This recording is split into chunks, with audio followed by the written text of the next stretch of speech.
everyone. We have an interesting video to show to you that was filmed a year ago. Are you boys aware? That's Stephen painting, hot tip. And that back there is Lexan. He's working on the Black Knight. That, he's just stepping out of view, is Jesse! And Kurt's here someplace. Well, a year ago, Frank and I, along with my daughter Terry, also Chuck and Fanboy John, were at the Pintastic Show in Massachusetts. My uncle used to call it Taxachusetts. Massachusetts. Yes, that's it. I didn't even think of it. That's good. Can you squeeze by? Oh. That's how Abby used to say when she couldn't pronounce it when she was like 3. Did you like it when I put the squeezing sound in when he squeezed by? You didn't do it. See, there's plenty of room. Steven is so tiny, he can easily squeeze past Todd. Right, Steven? Compared to you, yes, I am tiny. Anyway, so we're going to show you a video that we filmed a year ago of the seminar we performed at Pintastic. By the way, you need to buy your tickets now. Okay, the information is right down there. Let me see. Can I do this right now? I have to do it this way. There, down there, that way. Okay? You got to call an order if you want to go to the show, because you want to get the 24-hour tickets so you can play all night. Okay? They still have some. They're going to have 2 live bands on 2 different nights, including an Elton John cover band Friday night. It's going to be so much fun. And everything's in the same hotel, so you never have to leave the hotel. They got a great bar and restaurant there, too.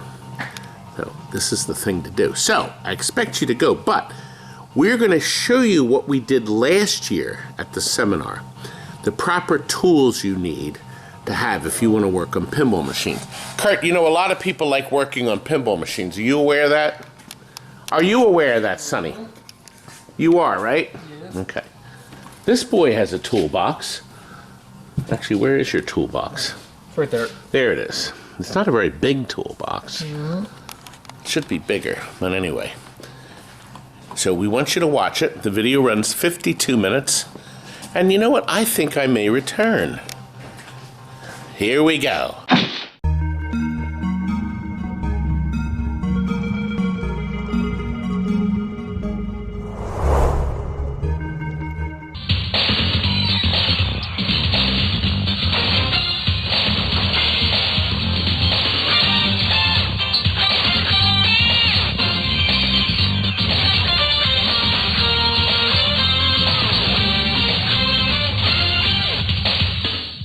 See, I kept it short and sweet. And Jillian has swept all... Oh, no, she put them in here. I have to remember what we have coming next. I can tell you what we have coming next. Well, Frank, did you enjoy doing everything that we've prepared today? Frank? It was fabulous, Todd. You do know, Frank, you're the beginning of the show. No, Todd, I'm the best part of the show. You're the end of the show. We were asked to prepare a show about things you should have in your toolbox, but we expanded on that. We decided things you need to have if you want to collect, sell, repair, which you have to do, or even open an arcade. Essential things. And a lot of the things we have are cheap. It will cost you almost nothing. And you may probably have it laying around the house. Now, you will have to make some purchases. As a matter of fact, I have something in my pocket that's very large. It's just too easy. This is an amazing product, and I'll talk to you about that soon. Anyway, Frank, do we have any film to run? Todd, I think that was my line. It says right here, Frank says, do we have any film to run? And then the video starts. So let's start the video. Okay. Yes, we do have film, Frank. And you're part of the film. Can you show us the first thing you think is a Well, these are some good tools, if you want to call them that I made to make things a little easier when fixing boards. This is just an old Pac-Man transformer with a plug for testing the older Williams soundboards. Right on the bench, you can power it right up. It has its own power supply on it, so all you need is a transformer. Now, this one here, what voltages is that? This is 12. So this is 12 volts, and this plugs into The soundboard, yeah. the soundboard of any Williams game. Yeah, So stuff like for system 3, I guess system 3, 4, yeah. but would that also plug into like Whirlwind, or is that too new? No. So this is really a 3 Like there's to 3 through 7 games, yeah, even some of the video games too. I guess like Defender uses that similar soundboard. And what's really nice is you can get the transformers out of an old Pac-Man, just put a and he's board. wired it off the 12 volts. Yep. It's a center tap, so you have 12, 0, 12. So then the only other thing you'd have to do to work on the soundboard If is... you're going to use the ROMs that are in it, you want to use a speaker. Okay. And a volume control, which is an old volume control that I salvaged out of a game. So I use these. If you're using Leon's test ROM, you don't want to use a volume control. There's actually a little jumper that just jumps. Oh, okay. The 2 wires there. Good.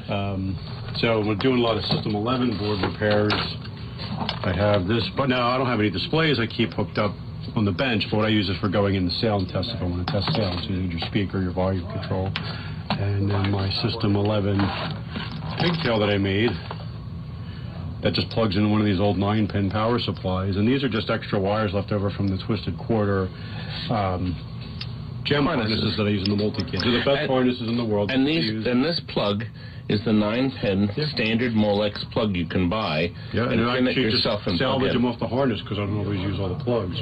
But I mark it for System 11. This is a System 6. Now I did have a separate harness that I think somebody might have chopped up for powering the driver board too, on its own power supply. This is one where I was fixing the display problem in one 6803 game. I forget. Remember the game? Oh, the display was bad, so that's a plug I made for that. This is for Data East. The 6803, you mean the It was Valley? Yeah. It was the game that had the sound. The board was locking up. It was actually the display that was bad. And I tested everything on the bench, and it was fine. I couldn't figure out what it was. And then when I started unplugging the displays, it started working. Frank, I also noticed, since we're on the same subject, you have everything carefully laid out. Well, I did. Capacitors are laid out, the common ones. See, you all recognize these pins. These are the big pins. There's only 2 sizes. 3. There's 3 now. Well, you have the 093. Then you have the 084, which are like in your Pac-Man style connectors. Okay. So these are the solder tail ones, the 093s that you use to replace the 6-pin and then the 12-pin power input connectors on the Williams power supplies, the ones that always burn up. Because the 12-pin connector, these are 12-pin, yeah. I don't have a power supply right here to show you. Well, what I really like, Frank, is right on the front, you've ordered the reorder information, Mauser, for instance. Who I get it from and what their phone Right, number is. who has the Jamco. We've also been discovering now that end-of-life parts are now hitting us. These are the little guys, the 062s. They're usually the pins that are used in the white and black connectors in the Williams games that people tend to get mixed up. Now, these capacitors just came in. You can see we're one of the few people, I think, that actually changed them all. Everybody kind of skips it or changes the one that's blown up. But it always seems to be best to change everyone. Now this one's handy. This is for testing your computer-controlled lights. It's got a diode in line, and the red wire and the yellow wire, same as what the game uses. And I actually use this several times when I'm trying to troubleshoot a problem, like on a shuffle out that uses an interconnect board. You have one plug, that's the light data coming from the logic board. Then you have 2 outputs. One goes to the pin section, the other goes to the play field. Oh. So you can just probe and see what the problem is. You can probe it right on the board, or use it to trace down, or you can actually test the socket. Well, is it the diode that's bad? Is it the socket that's bad? Or is it the bulb that's bad? You know? Wow, so that you could use that for pinballs, shuffle bowling. And you could do the same thing just with a switch, and you could use it for testing switches too. Just put alligator clips on, so if you're trying to figure out a switch problem. So it's just a couple of little things that make life easier, makes it go a little faster. But didn't Ringo Starr once say, "It don't come easy. You know it don't come easy." It does when you have the right tools. Oh. And you know what to do with them. But you obviously do not. I don't. And that's because I'm a piece of trash, right? Trash gets picked up. Listen, one last thing I want to show. This wonderful solder. This is lead-free solder. It's about $20, $30 more a roll when you purchase it. Well, that stuff's about $38, and you used to pay $80 a roll. Yeah, well, we used to have to buy silver solder. There was no lead-free solder. You do my volume pot. You who? My volume pot. You curled it all up together. No, that's my varnish. I don't know. I need that. Does anybody remember the volume pot? Where we'll have to go back and watch in the video. And you can buy the lead-free solder, this brand from Jamco. And you know what? Here's the best thing about it. Look on the other side. Is the label still there with the part number? There's the part number. Jamco number. One roll will probably last you forever. Yeah, see, it's nice and thin. You're just working on your own stuff. But the other nice thing is you're not breathing in the lead. And we do, because you're sitting here, like, reheating all the pins. And it takes forever. This thing's sitting up here. No, that's not doing a lot of good up there. Nope. Now, There's no room for it down these here. are all other capacitors. Cash pans are perfect to store this garbage. So these are cap kits. Okay? 18,000. There's not many that use 10. But we have an 8. Actually, I think he put. No, these are the 10s. These are the 10s. So we really should get rid of them because I don't think you're using them anymore. Oh, what was that? Listen, the other thing is, too, you should have a shelf for flybacks, okay? That way you can keep track. A shelf of power supplies. If you have the room, these are the newer style, computer style power supplies. Nobody's bought more power supplies. Nobody's bought more power supplies than me. That is right. And now I'm going to show you the best contact cleaner in the world. This is critical to be on your shelf. Max Pro's contact cleaner. This is fantastic. We've been using it for 20 years. It's great for taking off adhesive, and it won't hurt paint. That's right. I don't use goof off or Goo Gone or any of that crap. A little bit of that, delicately. It's amazing. And so Right off. it cleans contacts, it dissipates. This stuff is great. Companies in Florida, Max Pro, and you of course you have to buy it by the case. So there's 12 in a case. And we go through cases. Cases. It makes a great flavoring for your coffee, too.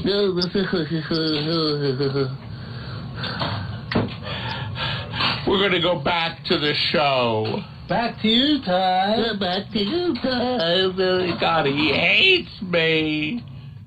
And he does. Don't you, Frank? That was so professional. I thought it was cute. Of course you Well, did. I got that. I'll leave that up on the screen. But, no, it's not stopping. Oh, no. It's not stopping, Jillian. No, it's not stopping. We're getting too far ahead. I don't think that the touch screen thing doesn't work. Because it's not a touchscreen. Well, That would the be a pad problem. doesn't work. This should move the cursor around. I'm not stupid. Well, okay. Let's not get carried away. too far. We just freeze it on. Well, no, go a little further. It's a laptop, not a mega touch well, screen. Anyway, How many TNT employees does it take to run a laptop? None, because they usually call me and have me do it. Correct answer. that's true. Another essential is this. We've already started using it, but this is a course. The blue, the company we buy these from is the Eraser Company in New York. This is $60. It'll last you your lifetime and your kids.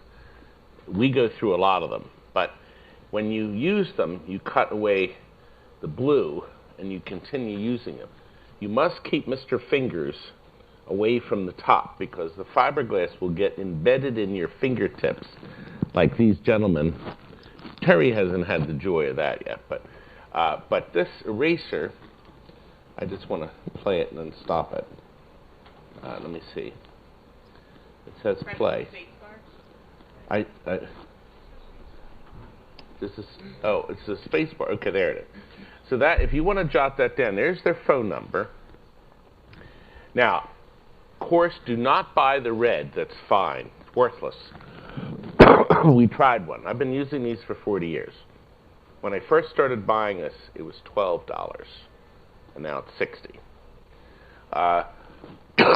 Excuse me. They make a smaller one, but this is model BR2 and the slash is C. You will love it because you can not only clean the boards, the edge connectors, and the pins on your old Williams games. If you're not changing the pins, you can brush them. You can also use this to clean up acid that's on the board. Now, they make smaller ones. This is the biggest one.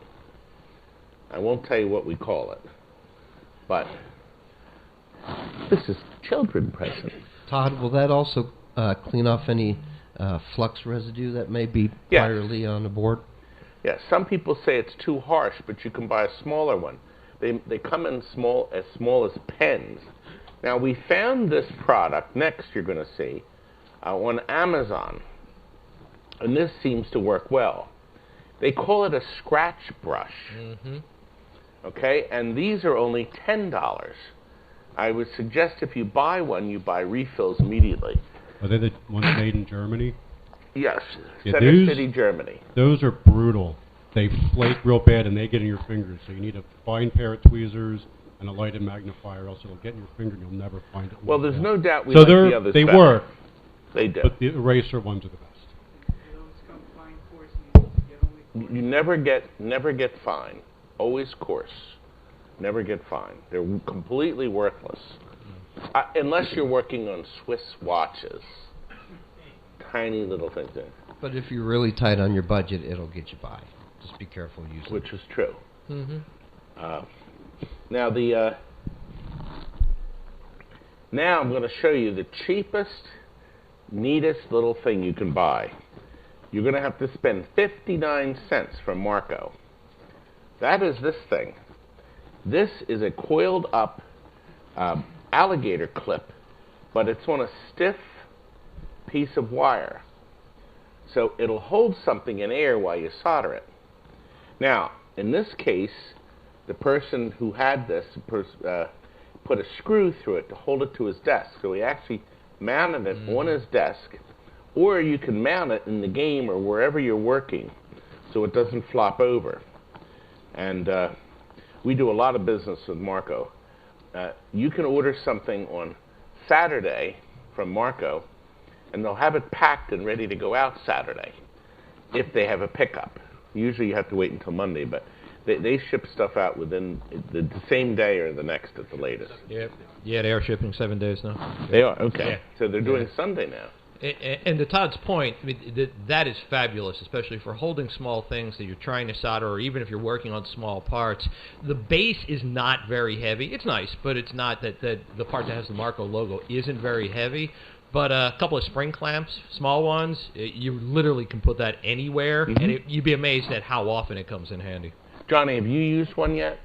I have not, Okay. but I would like to say about Marco's service is Frank and I recently did a playfield swap. We had a small time window to do it, and we had probably about 2, maybe 3 times we needed something I wasn't expecting, and we placed an order with Marco, and it showed up really quick, and we were able to get the project done. Yeah. Great, folks. And if you ask, they'll also ship next day if you're really in a rush. So we don't seem to. So it's always good to. And there's a lot of great companies here that are displaying things you can add to your game, toys and other things, which is a good thing. I think it is, right, Frank? Another thing we wanted to explore with Frank. Frank started doing this. At first, I actually thought he was out of his mind. However, you can go and buy a gallon of Simple Green and do an awful lot of stuff with this. And we keep it always poured and ready to go by our slop sink, our service sink. Frank is very thorough. And Frank, you want to take over and I'll start the video? Yep. Yes. Look at the script. Yes. So, but you can talk and add things. So you asked for an ugly board that we could demonstrate cleaning with Simple Green. Is that enough for you? Good. Frank, these people, there's children out here. Well, they shouldn't be at a pinball show. They should be in school. But it's not school then. It's They're lucky Saturday. not on my bus. Oh, Frank. So this board's just really dusty. But when you get boards out of shuffle alleys, because they're usually in bars, they're tar covered. It's disgusting. But they clean up real nice. Nicotine covered. Nicotine, yeah. It's only on shuffle alleys. I mean, I never see a pinball machine like that. Well, let's see what you can do with this one, baby. How much money you got? I can do a lot. I'll tell you what. Stop at 20 hours.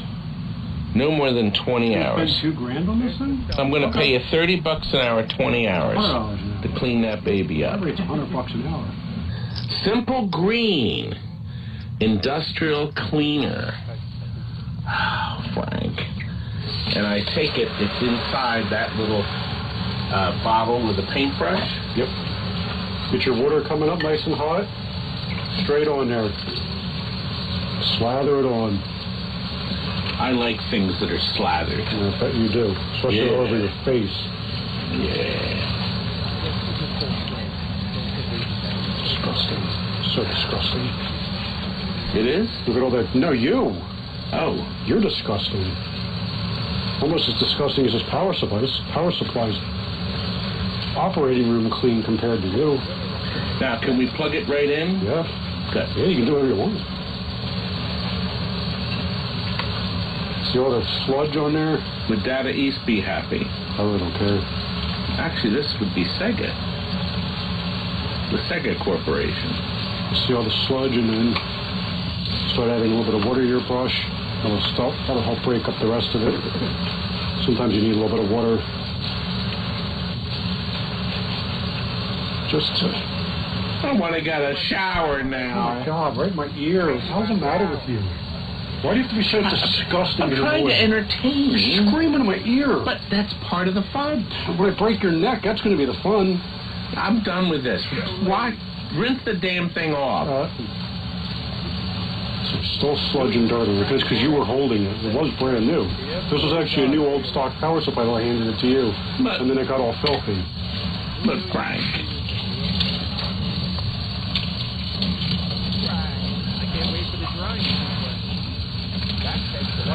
This was just dusty. Like I said, the ones in shuffle alleys, the boards and power supplies, usually nicotine covered. You just see the water turn this filthy, yucky brown as you're cleaning it. At least our slop sink is clean. Well, compared to the rest of the place, yeah. So, Frank, people are going to think we're nothing but trash here. They know the truth. Put it in front of a box fan for about 2 hours. It'll be dry and ready to go. And this is a special deluxe box fan, right? It's Amazon choice. Amazon's choice. Take it. Set it there. That's it. That's it? That's it. And then... is it dry now? About 2 hours. Done. Oh. 2 hours later, she's dry as a bone. And it's as clean as a whistle. Now you can work on it. Change the caps. Change the caps. Fix Change it. the connectors. Now the boy's busy over here. Always has broken fuse clips. Go check the fuse clips. Good. We always keep drawers of them. Now look, the boy over here is using another essential tool. A desolderer, solderer. A combo. So So this is when we change the capacitors. Now, these wouldn't be considered a tool, but they certainly would be considered dried out. They're safe there now in the trash can, aren't they, Frank? I'm surprised you're not pulling them out to save them or use them. No, I'm going to sell them to a competitor. That's so mean. I am. Yeah. Another good tool, actually, Frank, look, is what we call a Luxo lamp. Nobody calls it that. Well, that's what they call them. I mean, everybody. Of course, they're now no more round fluorescent tubes. Now they're LED. Good stuff, Frank. Oh, yeah. You say so. LED, so you can leave them on all the time. Can't you, Frank? Frank is nodding yes for those of you who are not watching the video. Frank is numb right now. I don't know why we're here. We filmed the whole thing. We should have just filmed it, put on the play, and could be playing games or something. No. Why are we doing a seminar? He tears me apart every chance he can. Frank, the videos are good. I'm just pointing out. But the MC is better. We have to give Todd his spotlight. We can have it. I crave that. My one desire is to be called sire. That is what I'm shooting for. Good luck. Well, we've reached the part that we have with Chuck. Oh, I Frank, was hoping you're we done. reached the end. No? No, you have an important part. Oh, what am I talking about? Oh, let's see. Remember we went over this morning. I know, but you wrote it, and I can't read it because you write like a physician. No, it's clear. Watching grades and something. I know. So when you're talking about, I mean, as Todd said in his introduction, we expanded the scope of this seminar to kind of be as encompassing as is possible when it comes to restoring or working on games. And let's face it, most of us are doing restoration work. That work's going to fall into two categories. First, you got your mechanicals, the kind of stuff that Frank's been working on, the kind of stuff we've been talking about, doing your boards, doing your rebuilds on your mechanicals, all that kind of good stuff. And we could spend hours talking about that. If Todd had his way, we'd have videos that were hours long of mechanical rebuild. Funny you mention that. We have some. We actually... However, to keep everybody on track... And awake. And awake, absolutely. The other thing that we focus on a lot is aesthetics. I mean, we all want our games to look good, whether we're reselling them, whether we're keeping them, whether we're showing them, whatever the case happens to be. John, you're going to talk about a couple of things, right? You're going to talk about painting, and you're going to talk about Bondo. That is correct. So we'll get a little deeper into those couple of things. But I thought today, to keep the seminar kind of light, kind of, airy, if you will, we talk about two smaller things that sometimes get overlooked, especially when we have edges that maybe aren't completely perfect. T-molding is your best friend. We all know, we've all probably used T-molding, we've all certainly seen it, but we thought it would be helpful to kind of put a few tips together, kind of show you, especially doing some corners and some rounding, how to mount T-molding. Some of you know this, some of you don't, but in the immortal words of Todd Tuckey, I think we have a video for this. So, Scott, why don't you tell us about T-molding? Well, Scott is also going to go right into the second part. I know, but I'm going to interrupt you. Okay. Then we will start right away. Jillian, Yes, Chuck, we got tons of T-molding. From T-molding.com, we order hundreds and hundreds of rolls. At $250 a roll because that's the price break. Yeah, 250 foot a roll. And that's true, but you can buy a lot less, but you always go with a full roll. Then right up here, these are pieces of T-molding. T-molding. That wasn't quite used, and we have more pieces here. Do you still keep it on the big wheels, too? No. Okay. Sometimes we do, but we get so many games back here that we block them in, and we can't get to them. Okay. And what about Chuck's game? We're going to go with purple for Chuck's. Let's go and look. All right, so we're going to put your purple in. We hammer it in. It's like a purple blue. Now, are you cutting? Yes, but when we get to a curve, to make it flush, we take a razor blade and we cut into it. And that gives you more play. So it sits flat. Yeah, so when you get into the curves, it looks more uniform. Now, Brother Rob, do you think this is a job you could do? Done it many times. I really suck at it, but I've done it. Well, you know what? Sometimes you have to put hot glue to hold it in. Especially when you... Some of the older games, the wood breaks down in the cracks, so you got to put hot glue in there. Good. Now, what other thing does Chuck like to use? And Gojo. Ha-ha! This is Gojo. Gojo. Let's look and see. All right, so we go with the original formula, the old formula. Do not get the kind with the pumice in it, or you'll scratch your game up. That's right. The original formula was formulated in the early 60s. Who is the man that brought this to us? John Sheehan. That's right. The man. John was here for years, wasn't he? He was a legend. He was a legend. Is a legend. And he used to sit here at this one here. And he retired at 89. That creep! Before, my official retirement's 100. And he left early, didn't he? Yes. But he brought us Gojo. And you can clean your hands with it. Well, that's the end result. But never damage the playfield with that. So you use the Gojo first, right? Yeah. And you get everything nice and clean. After everything's wiped off and dried, then that's when you use... mill wax. That's right. You slosh that on, and baby, you buff it down, and you got a nice shiny playfield. Like from the store. Like from the store.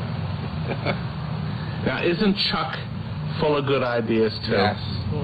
And he brings us lots of cake. That's the plus. Right, Chuck? Absolutely, Todd. And just a little reminder about Gojo. You have a lot of products that are available, particularly for cleaning pinball play fields. But as we all know, you need to be a little careful about that. The simple green stuff you can use for certain things, but when you're looking for something that's going to get a fair amount of embedded dirt or crud off of the play field, some of you probably already know that stuff is fabulous. You don't want to be too aggressive with it. You know, too aggressive is going to get you scratches. Too aggressive is going to give you more grooves. It'll pick up dirt. But a little Gojo, and then as Scott pointed out, waxing over the playfield once you used it. You know, they've been fabulous. We've gotten great results as far as that's concerned. So always start with something a little less than that. But if you need something a little stronger, a little Gojo, keep it moving. And again, less is more.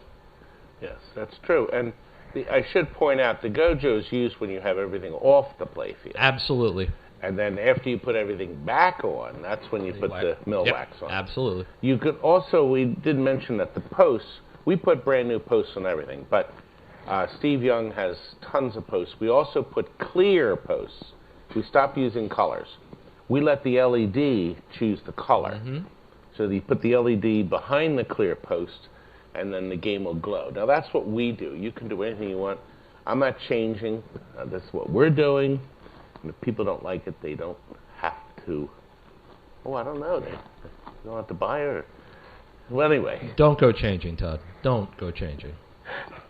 Although I did see somebody had red on one of the games. What about the rollover targets? I was told that stuff in that. Okay, well, the rollovers, we put new ones in. If you have a rollover, a star rollover, you'd be a fool not to pop it out. And for $3, put a brand new base and a brand new star in it.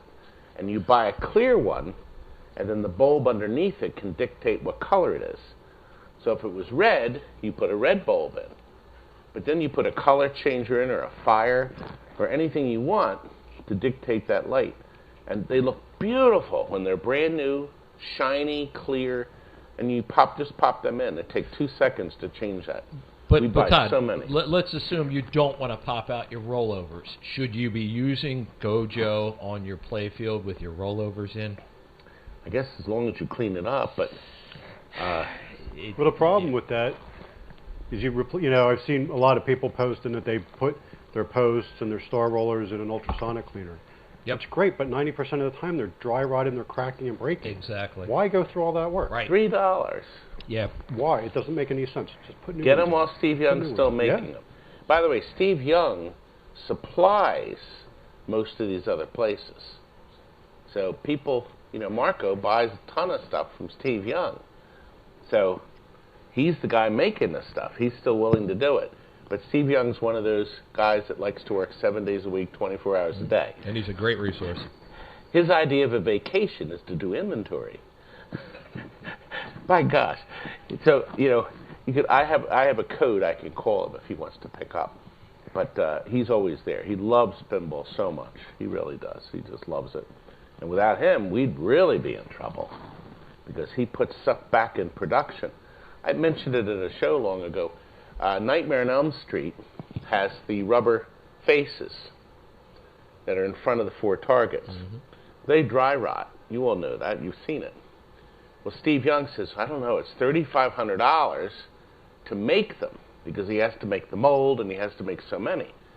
So he had to spend $3,500 to make the one part so he could offer to sell it for, I don't know, it's $25 or something. Like that. So he has to sell an awful lot to make back $3,500. But he decided there was enough demand. You don't need them in front there. You could just leave the targets. But gosh, with those little rubber molds, they look great. Yeah, they're very cool. And that was one decision, one part out of boatloads of parts he remakes. So it's really nice. It worked out well. You know what else is a good decision, Todd? To repaint and Bondo your game. Yes. Do you know a lot about that, Johnny? How was that for a segue? I do, actually. My background, when I was much younger, I was big into car restoration. So it's not much different. You'd be surprised. Bondo can really be your friend. Touching up cabinets, if you know, if a square corner is kind of rounded or some of the plywood is chipped off, it's much easier to use than wood filler, more durable. It's very simple. The easiest thing you want to do is just get your Bondo to hardener just right for you. If you don't use enough hardener, your Bondo's not going to be very durable. If you use too much, it's going to cure way too fast, sometimes before you're done working with it. But you'll find a happy medium really quick. Just, you know, add a little hardener. If it's not setting up, I like to set it to about 10 minutes to where it cures. But it's easy to work with. Makes any cabinet work much easier. And it tends to take paint really well, doesn't it? It does. If by some chance you don't have enough hardener or too much in it, you can heat up the Bondo with a heat gun. Just keep it a little distance away. You don't want to start a fire or anything, but heat it up. You can take a putty knife. It'll soften up. Take a putty knife, remove it, and then clean up the residue, and you could try again if you make a mistake. Now, we're going to point out, Johnny, the exact Bondo you have to buy. We've experimented with a lot of Bondo. And the one we use, you can buy from any Napa. It's now their stock item. That's right. Hey, John, I hear you're getting into painting. I'd be happy to share what I know. Hopefully, you'll learn something. First, you gotta have some good paintbrushes. We got every size. Gotta have a lot of different paintbrushes. And then this stuff you can buy on Amazon. It is a lifesaver. This is the tool right here. So it's 60 pieces, and there's colors on this one. yes. So you got every color you could think of. That helps you to match. And these are the little containers that you learn how to mix. These are just greens. Forgive the dirt. The dirt's a good thing. Yeah, this place is a little dusty. A little, just a little. Now, I see you have a complete mix, all kinds of different. Always mixing colors. And you've had this for years, haven't you? The yellow? No, the whole thing. Oh, yeah. The trays I've had for at least 10 years. They last forever. And these are paints that still stay active as long as they're closed. Yep. This is the red. This is the red that I mixed. Oh, wow, Stephen. That was all painted. Oh, wow. So that's the red. That's Pinbot red. Pinbot red. We can't really tell people what they are. Like, we can't say use one part of this and 3 parts of that. every game's a little different depending on the fade. So you have to just play around with it. You got trial and error. You gotta try. You gotta mix some stuff, see how it works out. And you learned it all by test. Hands on. That's the way to go. And this pinbot has turned out really nice. It's gorgeous. So the cabinet, like me. Well, I wouldn't go that far. You wouldn't. Would anybody? No, I don't know. It's hard to say, but it's a really nice assortment of stuff. And then you can tackle it and then work with the machine, too, if you can't bring it over in the work area. So having a workspace for painting is ideal. That's important. But this is all a latex base, correct? Well, the touch-up paints are not. They are acrylic. Okay. I start with a latex base with the primary color, and then I use the acrylics, mix them together, and that's how I get my color my finished color. Now, when you're done, do you do any sealing? Sometimes we'll clear coat it if it needs it. Sometimes it doesn't need it. It depends on the machine. Okay. And usually let it sit at least 24 hours. Oh, definitely. You want to let it sit. You don't want somebody's fat fingerprints all over it. Do you think he's talking about my fingerprints? Why would you think I was talking about you? Why? Guilty conscience? Oh, boy, thanks for sharing your insight, young man. Of course. Shall we go back to the panel? Johnny, what have you found with paint? Well, first of all, don't be scared of doing any touch-up work. When I was younger, I was never good at art class and painting and stuff.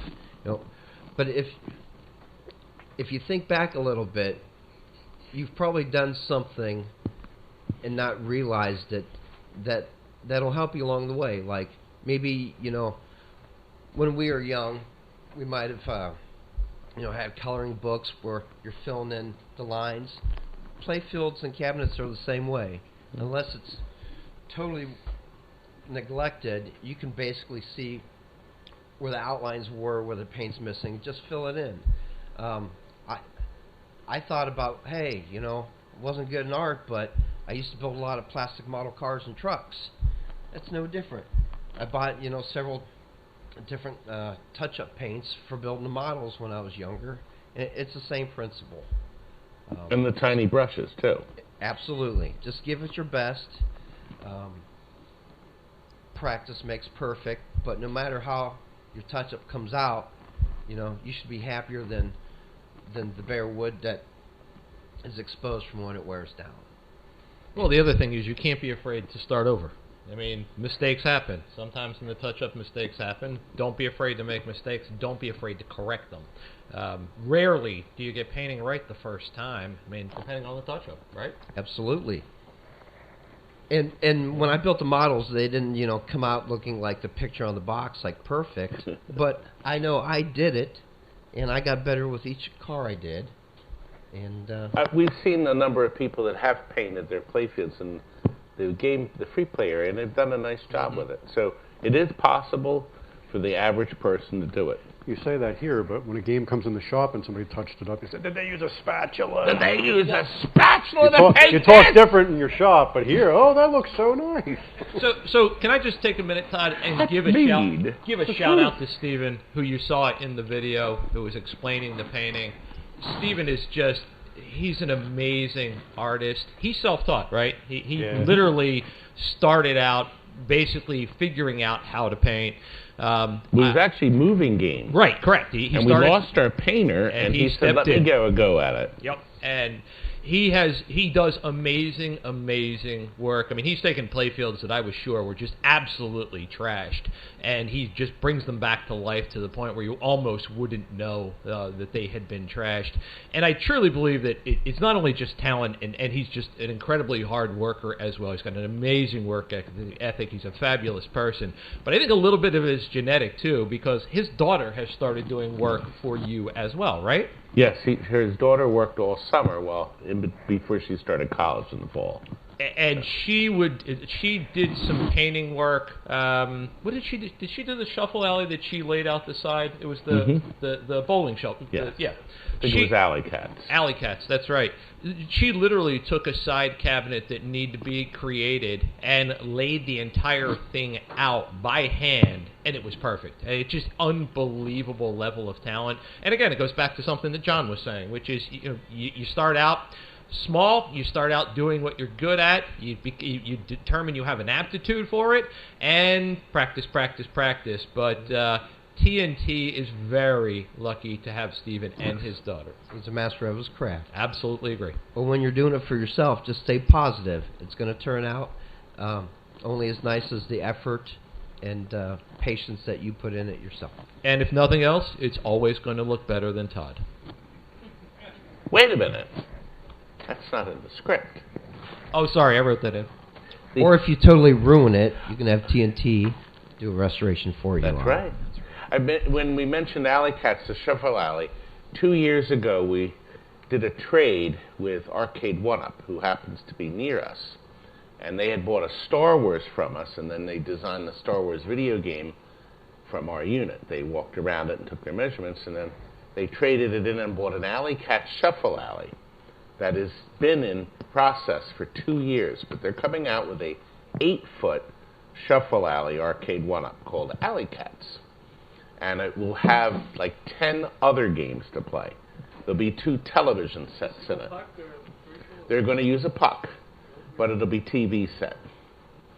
So 2 of them. And I'm going to guess they're having some issues, logical issues. But it was 2 years ago, August is when we did the trade. We delivered the Alley Cats that Steven had painted. But they're using it as a mold, and I guess maybe they'll trade that back in, or one of the owners will take it home. But interesting. Now we're going to share the Bondo footage. Oops. He led me into Who got it this early. out of order? No. It's in order. John, do we need a little more information on Bondo? Well, I think I covered it pretty well already. But painting and Bondo goes hand in hand. But don't do your touch-up work and then decide to put Bondo over top of it. Stop arguing, play the damn video. that's what I was trying to get to. It's running. Never ever know. So this is what we like to use here. This is from Napa. Dries in a few minutes. You can sand it immediately after it's dry, and then you can paint it. Now you may have Wonderful equal luck with others. We've had other brands over the years. Yes, but I think this is my favorite. So this is the kind you get, and of course you get the can, and then you get the hardener mix. with it. Yep. And how quickly does this harden? So it depends on how much hardener you put in it. If I was at a rush job, which sometimes we are around here, you put a little bit of extra hardener in it, and then it will harden even faster. You sand it down, and you're good to go. And how quickly do you sand it? Right away. Right away. Right away. Don't let it sit, baby, or you won't be sanding it, because it'll be rock hard. If you ever do get into a situation where it gets rock hard, if you heat it up a little bit with a torch, it softens it a little bit to make it pliable. Good. Good stuff. Yes, of course, if you heat it up too much, the game will catch on fire. Yes, you gotta be smart about this. Come on now. You can do that, though. I think I got faith in you. Thanks, Stephen. Of course. Now we enter into keeping accountability of your supplies and things. And that's where Terry has come in. Very handy. And I also hired Michelle. So Terry and Michelle now work on categorizing all of our items. Go ahead, Terry. Yeah, so I'm typically behind the computer at TNT, so I list different items on eBay, as well as our new website for the best offer sale, thanks to Jillian, sale.tntamusements.com. But yeah, yeah. Always have a plug. Well, Jillian's auction site is available to lease now. It So is. You can, and we've been the the guinea pigs, but we've ironed out almost everything. Yeah. Pretty much everything. Yeah, we've done it since March of 2020. Yeah. So We transitioned from Facebook back onto this new website. So, which goes on YouTube instead of Facebook. Facebook is the home of freezing and pausing and jumps and yeah. I'm thinking about how much I'm going to have to charge you guys to put on the seminar in the future. Ah. All these commercials. Say. I love it. But yeah, so we post buy it now items on there as well as eBay. So that's how we inventory all the different items in the back of the shop, and then go from there. So yeah. And Terry, see, I didn't get the camera swung up fast enough. Terry mentioned we're up to number 75. We're about to do 76 best offer sales. This is an opportunity for all of you to also sell your stuff to finance your hobby. See, remember, to buy the game you have, you should get rid of stuff you're never going to use again. You may have stuff on your shelf that you may think nobody really wants. And yes, parts play fields are really good to have, but there's certain parts people are looking for and that you may probably never use. And if you do need it in 6 years, you just find it someplace else. Get it out of your place and get the money in the bank so you can put it toward other parts or games that you're trying to buy. Now, Terry started, I'm going to show you this, just a 1-minute video, but Terry started with me at 14 years old. We wanted to come up with an idea to show people how easy it is to put together a pinball machine. So I chopped the 6-minute video down to 1 minute, Jillian, just for you. You're welcome. I told him to. And this was filmed with what we call a potato camera. This is video number 50. This is part of video 50. Go ahead. Oh, what? That's not the right one. No, that's not a potato. The right one. That's looks not like good. A potato to me. Wait a minute. Still looks like a potato. Oh. It wouldn't be going. a TNT seminar without technical difficulties. Any of you who have watched the best offer sales know. Oh, this is the way it always goes. Oh, well, guess what? It's not, the clip's not there. It's probably for the best. It's very cringe. Well, we decided a sales point of selling an arcade game or a pinball machine to somebody who's never assembled it. I said, how about if we have a 14-year-old put it together? And it was a great idea. Terry thought it was a great idea, so she opens the box. Only a couple times did one of our guys assist her, but she took the bolts out of the stern. This was a Transformers limited edition, 2014, so you can see how long ago. And Stern puts those... Always trying it on the LE first. Always try it on that. Hey, fine idea. We had a lot of LEs that we had to dump. So, and guess what? It was $6,000. We had a closeout on LEs. $6,000. Oh. God, that was cheap. Well, to be fair, postage stamps used to be 25 cents as well. Yeah, but my God. But but anyway, Terry put the whole thing together. The only thing we had a couple guys help lift up the back end of the game to put the back legs on. But she cleaned the balls, she put them in the game, she tried it, she pulled everything out, and she followed the directions. Actually, we had a joke about where she picks the, Stern puts this big sheet of directions. She picked the thing off, it says, directions, ha! And she throws it on the floor and stops on them. So, but then I learned from the best. Only the best. So it's nice to have Terry assisting. So I get to see her a lot, too. So she comes in a lot. And I'm sure she loves that. And she does. She does love it. And what I'm going to do is try to advance this because... oh, well, you know what? We can open up for questions. Jillian, do we have to be out at 12, or can we go over? Can you go over? I know you're capable. So I want you to go over, not necessarily. But I'll leave it up to the audience. Well, what we'll do, the only other film I have prepared is the 8-minute Skill Shot Baby. But I thought first we could do questions while we have our whole panel present.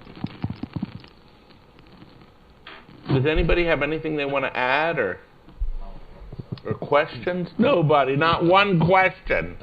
Derek has a question. You winning another 20 awards? I better.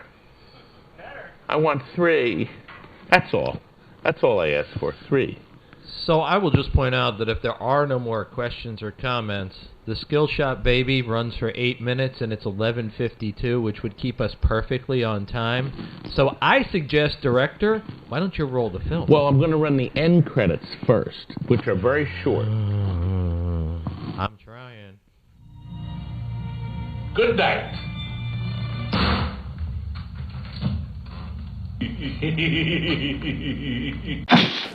Some lady called. She said the Mega Touch, the fan is too loud. And I said, well, ma'am, I said, I can't do anything about that. It is a fan. And you got to keep it on, otherwise the board will burn up. Oh, it's too loud. God, I really do hate people.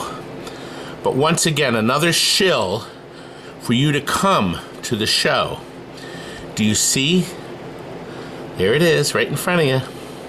I expect you to be there. And we'll sit and talk. You can buy me a non-alcoholic beer. Or you can buy me dinner. I'll take that too. Join us all. Terry will be there, of course. Chuck is coming. Frank, of course. Me. John, Fanboy John, he'll be there. And possibly some other people from TNT, who knows? I think we're going to have a lot of fun. And I hope you enjoyed our seminar. Anyway, you know we'll meet again, don't you? Good night. Now get out! We'll meet again. Don't know where, don't know where.